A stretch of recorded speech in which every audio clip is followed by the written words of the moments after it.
Penggunaan transaksi digital di Indonesia terus menunjukkan tren yang meningkat. Salah satunya terlihat dari meroketnya transaksi pembayaran menggunakan QR Code atau KRIS yang naik hingga 154,86% secara tahunan per April 2025. Tidak hanya itu, total transaksi digital di Indonesia sepanjang bulan tersebut telah menyentuh angka 3,79 miliar transaksi.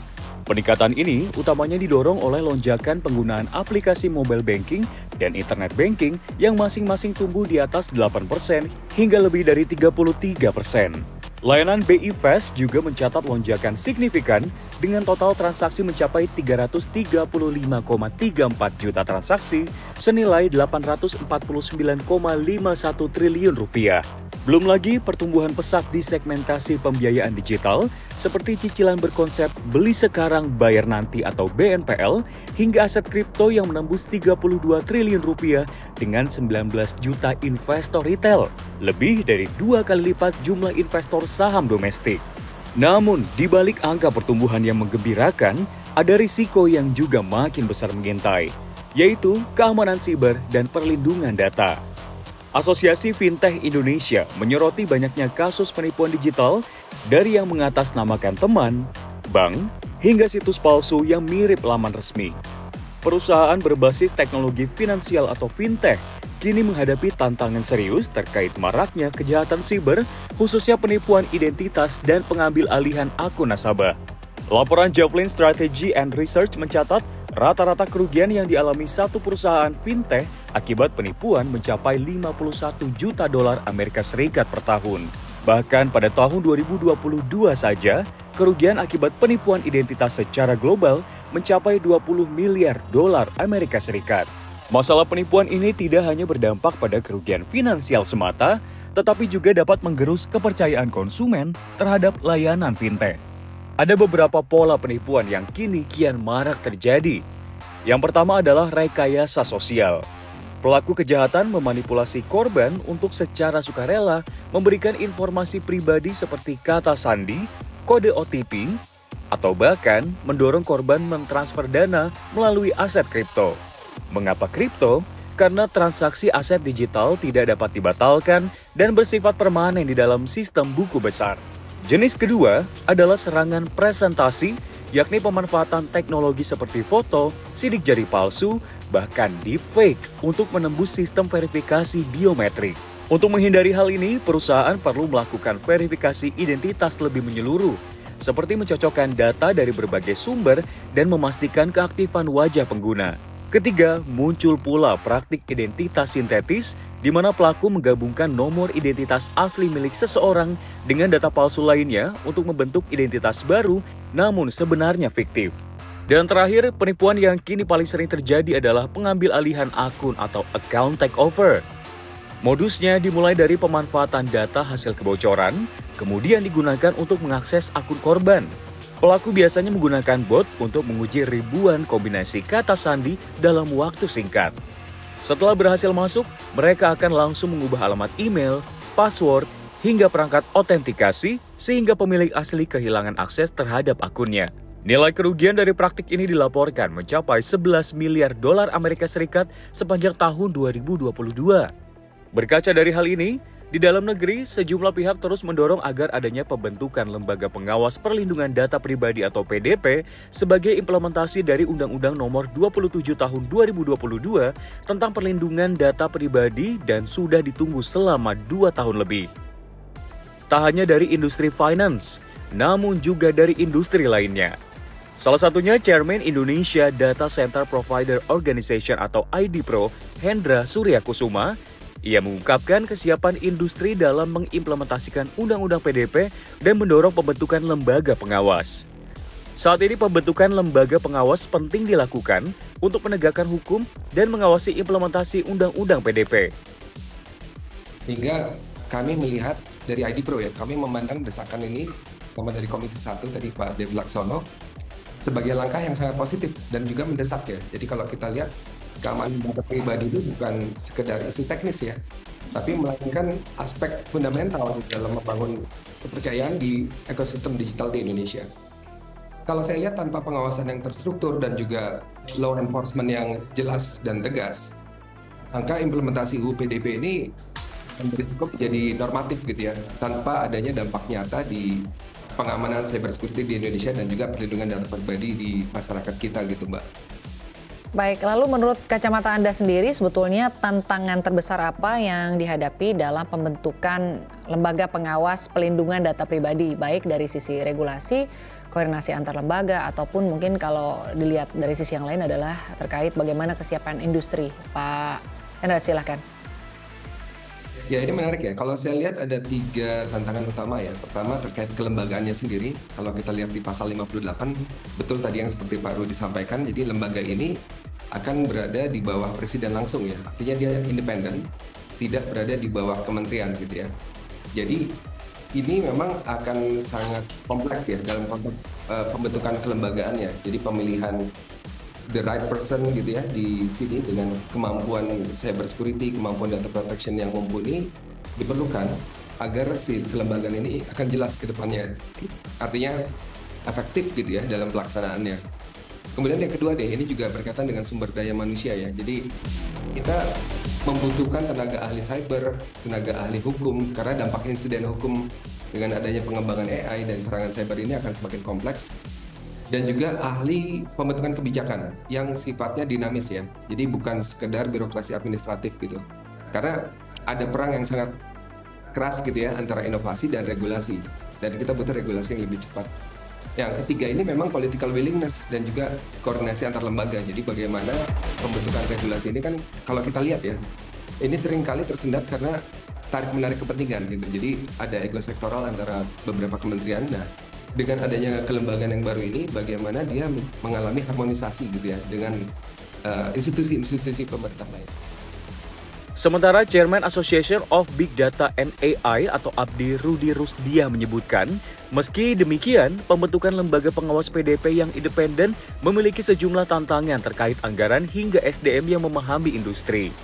Rudi juga menyebutkan urgensi pembentukan lembaga pengawas PDP agar penegakan hukum dari Undang-Undang PDP bisa dilaksanakan karena tanpa pengawasan maka Undang-Undang PDP agak mandul.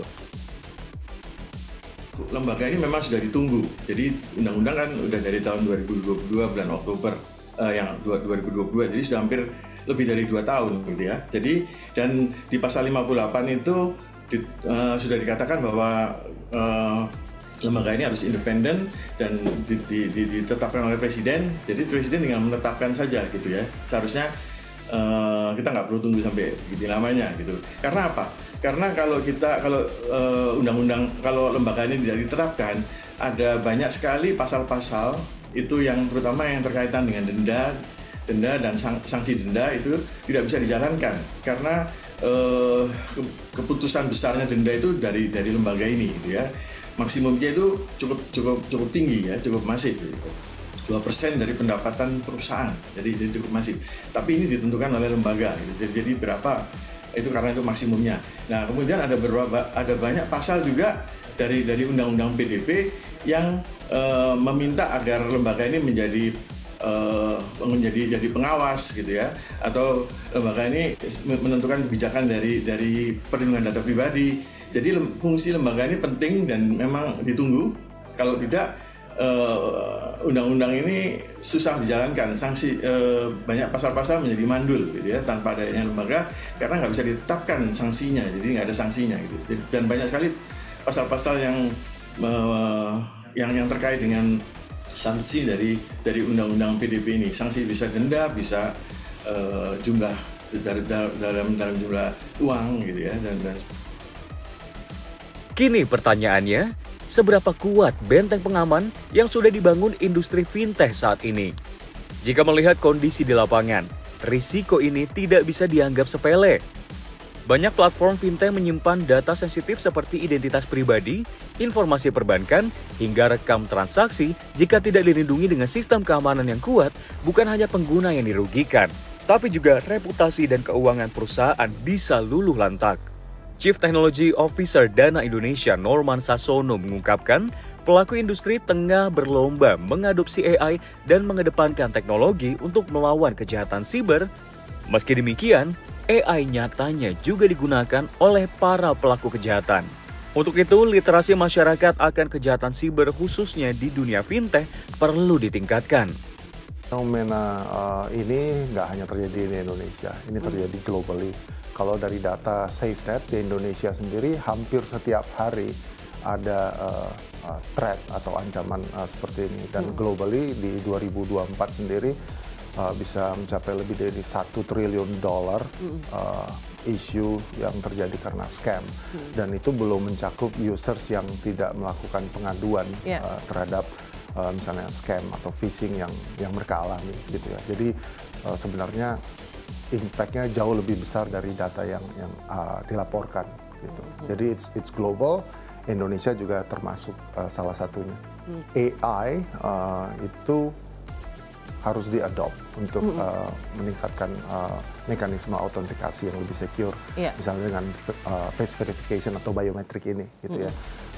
Tapi di sisi lain, the bad guys juga bisa menggunakan AI dan untuk compromise biometrik itu. Jadi mungkin kita sering dengar tentang deepfakes, bagaimana people melakukan deepfakes atau media injection ke face verification system dari suatu company. Sehingga bisa mengkompromis biometrik itu. Jadi ini juga kejar-kejaran gitu ya, karena kalau kita merasa bahwa kita udah pakai biometrik, pakai AI, kita sudah safe, nggak juga gitu, karena bad guys juga akan pakai AI seperti deepfakes untuk kompromis sistem itu. Jadi kita mesti improve sistem biometrik kita untuk bisa melakukan misalnya live detection, atau bisa mendeteksi bahwa ini sebenarnya media injection, bukan benar-benar orang menggunakan aplikasi dan melakukan face verification.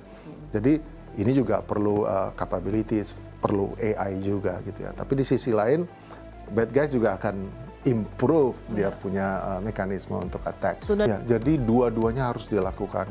Pendekatan secara teknologi itu bisa meminimalisir potensial social engineering dan threat semacam ini gitu ya. Misalnya kita meminimize using dari PIN ataupun OTP dan beralih ke sistem yang lebih canggih dan lebih secure, seperti misalnya face recognition ataupun penggunaan teknologi passkey dari standar FIDO yang user tidak perlu mengingat PIN atau OTP, tapi dia bisa di-verify dengan biometrik atau dengan device-nya, dengan login mekanisme yang lain gitu. Tapi itu satu hal, untuk literasi user sendiri tetap harus dilakukan edukasi untuk tetap selalu meningkatkan digital literasi mereka. Jadi effort lewat pendidikan, lewat aplikasi, lewat sosial media channel dari Dana maupun player lain, dan juga kolaborasi antar player termasuk juga dengan pemerintah dan regulasi harus bersama-sama melakukan edukasi ke masyarakat supaya mereka lebih aware tentang social engineering, scam, phishing, dan yang semacamnya, sehingga mereka bisa membuat decisions yang lebih baik saat mereka sedang dicoba untuk ditipu. Gitu. Yang menjadi masalah, literasi keuangan digital masyarakat masih terbilang rendah. Meskipun indeks inklusi keuangan sudah menyentuh 80,51%, namun literasi baru di angka 66,46% di tahun 2025. Artinya, banyak pengguna yang sudah masuk dalam ekosistem digital, namun belum punya pemahaman yang memadai untuk menghadapi risiko di dalamnya. Karena itu, urgensi penguatan keamanan digital dan perlindungan data pengguna di industri fintech tak bisa ditunda lagi. Tim Liputan CNBC Indonesia.